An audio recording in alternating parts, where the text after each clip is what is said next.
और ब्रेक के बाद एक बार फिर से स्वागत आप सभी का। अब बात देश की सुरक्षा की, जहां सुरक्षा एजेंसियों के लिए राहत की खबर। दरअसल आंध्र प्रदेश पुलिस ने खुफिया जानकारी के आधार पर एक बड़े आतंकी नेटवर्क का भंडाफोड़ किया है। और ये सिर्फ एक राज्य तक सीमित मामला नहीं है, बल्कि एक मल्टी स्टेट ऑपरेशन के तहत देश के कई हिस्सों में एक साथ छापेमारी की गई। और इस कार्रवाई में अब तक 12 संदिग्धों को गिरफ्तार किया जा चुका है, जिनके तार बिहार, दिल्ली समेत कई राज्यों से जुड़े बताए गए। और तो और सबसे चौंकाने वाली बात यह कि इस नेटवर्क के पीछे विदेशी हैंडलर्स का हाथ भी सामने आया, जिनका सीधा कनेक्शन आईएसआईएस और अलकायदा जैसे आतंकी संगठनों से बताया जा रहा है। जानेंगे एक अपडेट अपने संवाददाता से। उससे पहले आपको दिखाते हैं आतंकी नेटवर्क का बड़ा खुलासा।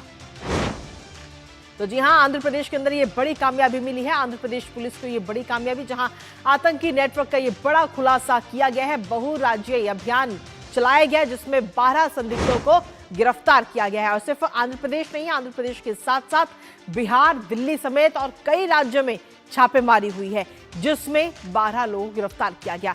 अगर बात करें विजयवाड़ा की, तो विजयवाड़ा के 3 युवक मुख्य आरोपी के तौर पर उनको गिरफ्तार किया गया है। और साथ ही आईएसआईएस के विदेशी हैंडलर से इनके सीधे तार जुड़े हुए और देश विरोधी गतिविधियों की पूरी प्लानिंग ये लोग कर रहे थे। हालांकि अभी फिलहाल उन्हें गिरफ्तार किया जा चुका है और अब उनसे और पूछताछ की जाएगी कि आखिर उनकी क्या प्लानिंग थी, उनके गिरोह में और कौन कौन लोग शामिल हैं। लेकिन फिलहाल गिरफ्त में इस समय 3 आरोपी हैं मुख्य तौर पर अगर हम देखें, जिसमें मोहम्मद रहमतुल्लाह शरीफ और मिर्जा सोहेल बेग और मोहम्मद दानिश, ये 3 लोग जिनको मुख्य तौर पर इस समय गिरफ्तार किया गया है। और अब उनसे एक एक करके कई सारे सवालों के जवाब उनसे लिए जाएंगे कि आखिर उनके साथ के और कौन कौन लोग इस पूरे गिरोह में जुड़े हुए हैं। हमारे साथ हमारी सहयोगी सुरेखा इस वक्त जुड़ गई हैं, सीधा उनसे रुख करेंगे ताजा अपडेट के लिए। सुरेखा, क्या कुछ लेटेस्ट अपडेट है आपके पास में इस पूरी खबर को लेकर, क्योंकि आतंकियों के जो नापाक मंसूबे थे वो तो इस वक्त फेल हो चुके हैं।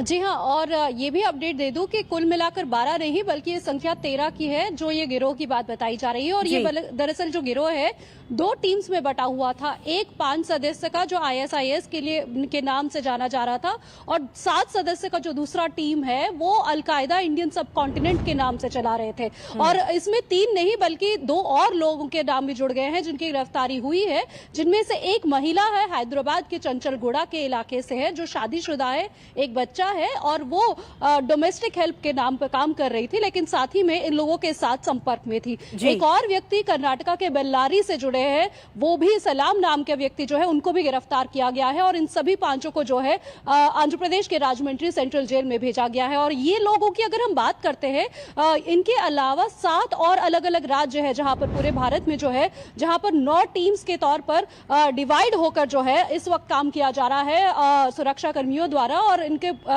यहाँ पर छापे मारी जा रही है। और सबसे ज्यादा चौंकाने वाली बात सुनिए कि जब जो मुख्य आरोपी है शरीफ, उनके घर पर जब पुलिस पहुंचती है, सीआई के साथ टास्क फोर्स पहुंचती है, तो ये खबर सुनने में आती है कि दरवाजा खोलते हुए वो एक चुटकी लेते हुए कहता है कि मुझे तो उम्मीद थी कि आप लोग आएंगे, क्योंकि हम इस तरीके का काम कर रहे हैं। तो ये कहीं ना कहीं ये दर्शाता है कि मानसिक तौर पर कितने ज्यादा तैयार थे ये लोग कि किसी भी तरीके की, जब वो इस तरह के आतंकवादी गतिविधियों के लिए अगर तैयारी कर रहे हैं, तो उससे पहले मानसिक तौर पर कितने ज्यादा अपने आप को इन्होंने जो है तैयार कर रखा था कि अगर पुलिस छापा मारती है तो उसके लिए भी तैयार रहना है। और यही नहीं, यहाँ तक कि जब हम बात करते हैं कि इन लोगों के काम कौन क्या कर रहा है, तो देखिए अगर शरीफ की अगर हम बात करते हैं तो ओला, उबर के, रैपिडो के जो ड्राइवर के तौर पर काम कर रहे हैं। एक और जो है जो डिजिटल प्रिंटिंग वगैरह, लेजर प्रिंटिंग वगैरह उसका काम करता है। एक रेस्टोरेंट में, बिरयानी के रेस्टोरेंट में कैशियर का काम कर रहा है। ये कहीं ना कहीं बता रहा है कि हमारे आसपास में ही इस तरीके की सोच रखने वाले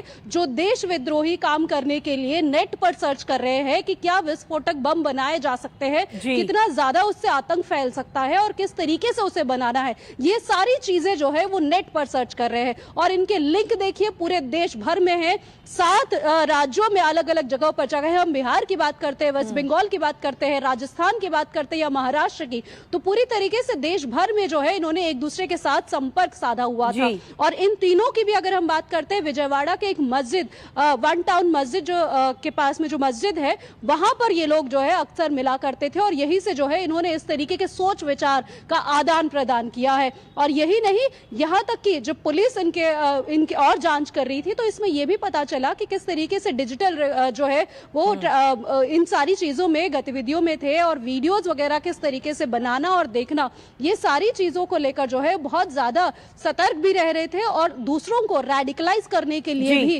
किस तरीके से करना है इसकी भी तैयारी है आपस में बातचीत करके कर रहे थे। तो यानी कि बड़ा एक कह सकते हैं कि नेटवर्क बढ़ाने की ओर अग्रसर हो रहे थे इस वक्त। चलिए, बहुत बहुत शुक्रिया सुरेखा, तमाम जानकारी और अपडेट्स हमारे साथ साझा करने के लिए, उस महत्वपूर्ण खबर से जुड़े हो। तो इस पर लगातार हमारी नजर बनी हुई, लेकिन इसी के साथ फिलहाल न्यूज पंच मुझे और हमारी पूरी टीम को दीजिए अनुमति। कल सुबह फिर होगी आपसे मुलाकात 10:30 बजे। तब तक के लिए नमस्कार।